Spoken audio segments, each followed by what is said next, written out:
อนนี้หนูก็มาแจ้งความเรียบร้อยแล้วนะคะพี่ๆทุกคนลงบันทึกประจำวันไว้ก็คือมีคนเอารูปของหนูไปทำข่าวปลอมเกี่ยวกับน้ำมันนี่แหละซึ่งตัวหนูไม่มีส่วนเกี่ยวข้องในข่าวนั้นเลยมันไม่จริงฝากพี่ๆแบบแชร์คลิปนี้ไปด้วยนะสลักก็ไปเห็นน้องแตงอ่อนเพิ่นก็ลงคลิปว่าเพิ่นไปแจ้งความบริสุทธิ์ใจของเจ้าของเพราะน้องก็บ่ได้ฮู้อีโนอีเน่นะพี่น้องก็เป็นเด็กน้อยคนหนึ่งที่แบบว่าเฮ็ดงานไปนำเรียนไปนำแล้วก็ส่งเงินให้พ่อให้แม่ใช้นะน้องเป็นคนที่น่ารักคนหนึ่งเด้เวลาน้องเฮ็ดคลิปน้องก็สิสร้างแต่คุณประโยชน์เนาะพี่น้องบ่ได้มาแบบเว้าเรื่องแบบนี้เลยนะพี่น้องสบายดีพี่น้องสวัสดีค่ะพี่น้องจ๋ามื้อนี้มาพบกับช่องสาวหลาชาแนลอีกแล้วเด้อมาพบกับสาวหลาอยู่เฮือนเด้อพี่น้องณตอนนี้สาวหลากำลังถ่ายคลิปอยู่เฮือนครัวเนาะพี่น้องเนาะพ่อกับลูกกับเขาไปเบิ่งการ์ตูนอยู่ด้านในเนาะพี่น้องเนาะโอเคพี่น้องมื้อนี้สาวหลาก็มีเรื่องราวสิมาเว้าให้พี่น้องฟังเนาะก็คือฮู้เนาะพี่น้องณช่วงนี้นะบอกเลยว่าอยู่ประเทศลาวนะค่อนข้างที่ขาดแคลนเรื่องน้ำมันเนาะพี่น้องเนาะวันอาทิตย์ก่อนสลาก็ได้เห็นคลิปของเจ้าหน้าที่เขมรออกมายอมรับว่ารับน้ำมันผ่านลาวนะพี่น้องก็เฮ็ดให้เกิดมีเสียงวิพากษ์วิจารณ์หลายอย่างนะพี่น้องก็ใช้คำว่าทุกมื้อนี่นะตกลงตัวใดเป็น AI ตัวใดเป็นข่าวแท้ข่าวเท็จเฮาก็บ่ฮู้หั่นนะพี่น้องสลาก็เคยเห็นคลิปลงไปเนาะว่าทางเจ้าหน้าที่เขมรน่ะได้เว้าถึงว่าน้ำมันผ่านลาวเนาะพี่น้องสลาก็เคยเห็นคลิปลงไปเนาะพี่น้องเนาะแล้วก็ทางเจ้าหน้าที่ลาวก็ได้มายืนยันว่าบ่แม่นความจริงนะพี่น้องสลากก็ยังงงเด้ว่าทุกมื้อนี่ตัวใดเท็จตัวใดแท้ตัวใดเทียมมันก็เป็นสิ่งที่แบบว่าเว้ายากนะพี่น้องก็ต้องเบิ่งเสพข่าวดีๆเนาะพี่น้องเนาะอะไรกันในขณะเดียวกันนะพี่น้องสลากก็ไปเห็นข่าวอีกข่าวหนึ่งนะพี่น้องก็เกี่ยวกับว่ารัฐบาลลาวตามตัวจับนักศึกษาลาวคนหนึ่งที่เปิดเผยเกี่ยวกับน้ำมันอีหยังประมาณนี้นะพี่น้องแต่สลากก็เห็นอยู่ในหน้าเพจข่าวนะเป็นลูกของน้องแตงอ่อนนะพี่น้องในส่วนตัวของสลาเองเนี่ยสลาเชื่อแล้วว่ามันบ่แม่นความจริงเนาะเพราะว่าน้องแตงอ่อนก็เป็นอีกคนหนึ่งที่เฮ็ดโซเชียลนะคลิปที่น้องเฮ็ดน่ะส่วนหลายน้องสิแบบสร้างแต่คุณประโยชน์โดยซ้ำนะพี่น้องก็เป็นคนลาวที่มาเฮ็ดงานอยู่ไทยแต่ว่าน้องก็ยืดเรียนหนังสืออยู่ประเทศไทยเรียนไปนำเห็นงานไปนำนะพี่น้องเจ้าหลักก็ยังเคยเอาคลิปของน้องมารีแอคชั่นนะเกี่ยวกับน้องกับกลุ่มหมู่พากันแบบว่าเอาของไปบริจาคให้เด็กหน่อยนักเรียนอยู่ฝั่งลาวนะพี่น้องเจ้าหลักก็ยังเคยเฮ็ดคลิปน้องลงไปชื่นชมในกลุ่มของน้องนะว่าน้องแบบว่าเป็นแบบอย่างที่ดีต่อสังคมนะแบบว่าเฮาได้ไปอยู่บ่อนที่เจริญแล้วเฮาก็ยังบ่ลืมบ้านเกิดนะพี่น้องก็ยังแบบว่านำสิ่งของนำเงินนำหลายๆอย่างมาบริจาคให้เด็กน้อยนักเรียนอยู่ประเทศลาวนะพี่น้องแต่ว่ามาเห็นข่าวนี่สลากก็ยังอึ้งมันแม่นบ่ว่าแต่สลากก็เชื่อแล้วว่ามันบ่แม่นนะพี่น้องสลากก็เบิ่งแล้วก็คือสิเป็นข่าวปลอมแหละพี่น้องแต่ก็หลายคนก็เชื่อไปเนาะพี่น้องแต่ว่าสำหรับคนที่เล่นโซเชียลสำหรับคนที่แบบว่าเบิ่งข่าวนะสิฮู้แหละว่ามันบ่แม่นเรื่องจริงเนาะพี่น้องเนาะเนี่ยคืออย่างข่าวนี้เนาะผู้นำสปป.ลาวสั่งล่าตัวนักศึกษาลาวปล่อยข่าวเท็จกล่าวหาสปป.ลาวส่งน้ำมันให้เขมรว่าเป็นเรื่องที่เลอะเทอะมากผู้นำลาวเดือดสุดๆที่เห็นโพสต์โซเชียลไทยแชร์กันใหญ่ลงข่าวว่านักศึกษาลาวให้ข่าวว่ามีน้ำมันส่งออกไปกัมพูชาวันละ60 เที่ยวขอตอบเลยว่าเลอะเทอะไม่เป็นความจริงขนาดน้ำมันจะใช้ในประเทศยังไม่มีเพียงพอแล้วใครมันจะโง่ส่งออกไปประเทศที่3วะซึ่งตอนนี้เจ้าหน้าที่ตำรวจลาวกำลังล่าตัวนักศึกษาที่ปล่อยข่าวเท็จสร้างความเสียหายให้กับประเทศมาดำเนินคดีซ่านพี่น้อง สลาก็ตกอกตกใจเนาะพี่น้องเนาะบัดทีนี้สลาก็ไปเห็นน้องแตงอ่อนเพิ่นก็ลงคลิปว่าเพิ่นไปแจ้งความบริสุทธิ์ใจของเจ้าของเพราะน้องก็บ่ได้ฮู้อีโนอีเหน่นะพี่น้องน้องก็เป็นเด็กน้อยคนหนึ่งที่แบบว่าเฮ็ดงานไปนำเรียนไปนำแล้วก็ส่งเงินให้พ่อให้แม่ใช้นะน้องเป็นคนที่น่ารักคนหนึ่งเด้เวลาน้องเฮ็ดคลิปน้องก็สิสร้างแต่คุณประโยชน์เนาะพี่น้องบ่ได้มาแบบเว้าเรื่องแบบนี้เลยนะพี่น้องแต่สลาก็ยังงงเด้ว่าเป็นหยังเพจข่าวปลอมเราดี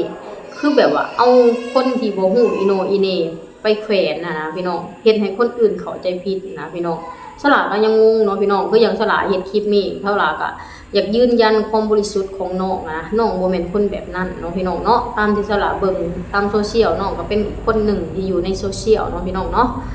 น้องก็ไปแจ้งความพี่น้องจ้านี่น้องไปแจ้งความมาแล้วน้องไปแจ้งอยู่ประเทศไทยเด้อพี่น้องเด้อสาวลาวไม่ทน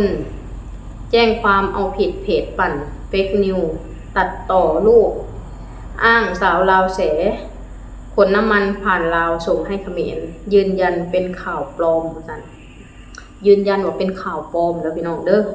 สลากก็มีคลิปมาให้พี่น้องเบิ่งเนาะสลากก็ต้องขออนุญาตน้องแตงอ่อนเด้อขออนุญาตนำเสนอคลิปนี้ต่อเนาะเพื่อจะได้ให้หลายๆคนฮู้ว่าน้องบริสุทธิ์น้องบ่แม่นคนไปปั่นข่าวเนาะพี่น้องเนาะคืออย่างใน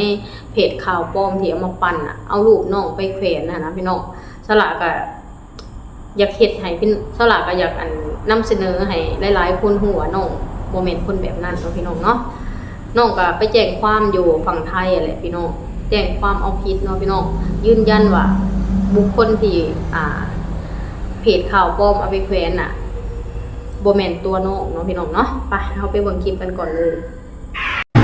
ตอนนี้หนูก็มาแจ้งความเรียบร้อยแล้วนะคะพี่ๆทุกคนลงบันทึกประจำวันไว้ก็คือมีคนเอารูปของหนูไปทำข่าวปลอมเกี่ยวกับน้ำมันนี่แหละซึ่งตัวหนูไม่มีส่วนเกี่ยวข้องในข่าวนั้นเลยมันไม่จริงฝากพี่ๆแบบแชร์คลิปนี้ไปด้วยนะคะหวังว่าเขาจะเห็นแล้วก็ลบโพสต์ถ้าเขาไม่ลบโพสต์หรือก็คงต้องดำเนินคดีตามกฎหมายก็มาแจ้งเรียบร้อยแล้วเพราะว่ามันทำให้หนูเสียหายซึ่งมันไม่ใช่แค่หนูที่จะต้องเสียหายเพราะรวมถึงแบบเพราะว่ามันเป็นเรื่องของการเมืองเนาะนั่นแหละพี่น้องก็เสียหายนะพี่น้องและอีกอย่างก็ดึงน้องเขาไปเกี่ยวกับเรื่องการเมืองนะพี่น้องเศร้าหลาเสือเดียวคนทุกคนอยู่ในประเทศลาวใช้คำว่าน้อยนักที่อยากเอาตัวเฮาเนี่ยไปยุ่งเกี่ยวกับเรื่องการเมืองนะพี่น้องเฮาอยากอยู่เหมาะๆแม่ๆของเฮาอยากทำมาหากินเลี้ยงชีพเลี้ยงครอบครัวของเฮาแบบนี้เฮาบ่อยากไปวุ่นวายเกี่ยวกับเรื่องแบบนั้นหรอกพี่น้องเรื่องคำว่าการเมืองเรื่องคำว่าอีหยังก็ตามในสิ่งที่แบบมันเหนือการควบคุมของคนลาวส่วนมากคนลาวสิบ่ค่อยอยากเข้าไปวุ่นวายเนาะคืออย่างตัวสลาเองนี่นะพี่น้องสลาก็มีความรู้สึกแค่ว่าเฮาอยากหาเงินเพื่อเลี้ยงชีพเลี้ยงครอบครัว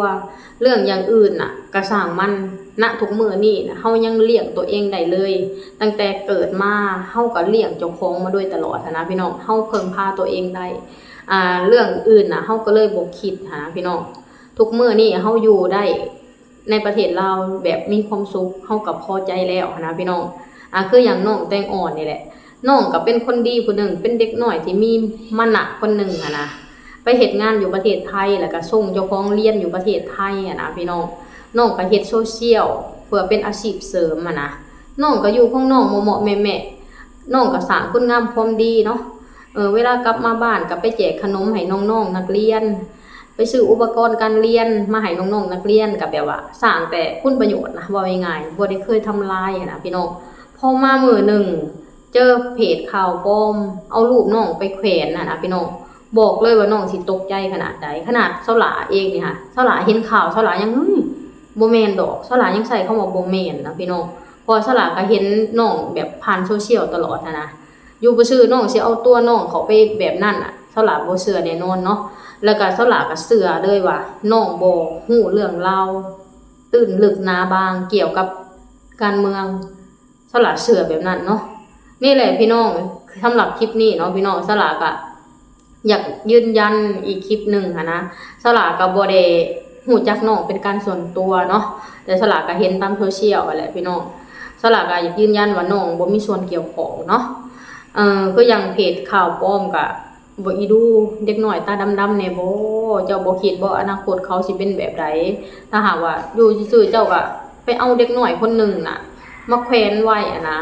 แบบว่าอนาคตเขาสิเป็นแบบใดแล้วชีวิตเขาสิเป็นแบบใดนะพี่น้องสลากก็อยากฝากให้ข่าวปลอมทั้งหลายนะก่อนสิเฮ็ดอีหยังก็ให้นึกถึงมนุษย์โตน้อยๆคนหนึ่งว่าเขาเจ้าจะได้รับผลกระทบขนาดใดถ้าหากว่าเขาเจ้าเป็นหยังมาแล้วครอบครัวเขาเจ้าสิเป็นแบบใดนะพี่น้องสลากก็ขอฝากเนาะสิ่งใดที่เขาเจ้าแบบบริสุทธิ์คนใดที่เขาเจ้าบ่ฮู้อีโนอีเนเขาเจ้าทำมาหากินเลี้ยงชีพเขาเจ้าด้วยความสุจริตก็อย่าสูไปเฮ็ดกับเขาเนาะพี่น้องสงสารเนาะพี่น้องเนาะเรื่องแบบนี้เจอกับไผก็บ่ดีเด้พี่น้องใช้คำว่าขวัญหายนะใส่คำว่าแบบนี้แบบว่าจักสิแนวใดหั่นนะใส่คำว่าย่านใส่คำว่าปากสั่นขวัญหายเจ้าหลาก็เว้าบ่เป็นเนาะพี่น้องเนาะนี่แหละพี่น้องสำหรับคลิปนี้เนาะพี่น้องเนาะสลากก็ขอฝากให้เพจข่าวปลอมไต่ตองแล้วก็นึกถึงคำว่ามนุษย์ตาดำๆได้หลายๆเนาะก่อนเฮาสิเฮ็ดอีหยังออกมาว่าผลกระทบมันมากมายก่ายกองเหลือเกินสำหรับคนคนหนึ่งเนาะพี่น้องเนาะโอเคพี่น้องสำหรับคลิปนี้สลากก็ขอเป็นกำลังใจให้น้องแตงอ่อนเนาะขอให้น้องสู้ๆเนาะสลากก็เชื่อว่าพี่ๆ FC หลายคนแล้วก็อีกหลายๆคนที่ฮู้ในตัวน้องแล้วก็บ่เชื่อแน่นอนว่าน้องเป็นคนแบบนี้เนาะพี่น้องใส่คำว่าเขาเจ้าเบิ่งออกเนาะพี่น้องเนาะขอให้น้องสู้ๆเนาะความดีเป็นสิ่งที่บ่ความจริงเป็นสิ่งที่บ่ตายเนาะก็ขอให้น้องเฮ็ดความดีแบบนี้ตลอดไปเนาะเป็นแบบอย่างที่ดีแบบนี้ให้กับสังคมเราให้กับรุ่นน้องแบบนี้ตลอดไปเนาะพี่น้องเนาะโอเคพี่น้องสำหรับคลิปนี้สลากก็สิขอจบคลิปซำนี้ก่อนเด้อขอให้พี่น้องทุกคนกดไลค์กดแชร์กดติดตามให้สลากนี่เด้อสบายดีสวัสดีค่ะ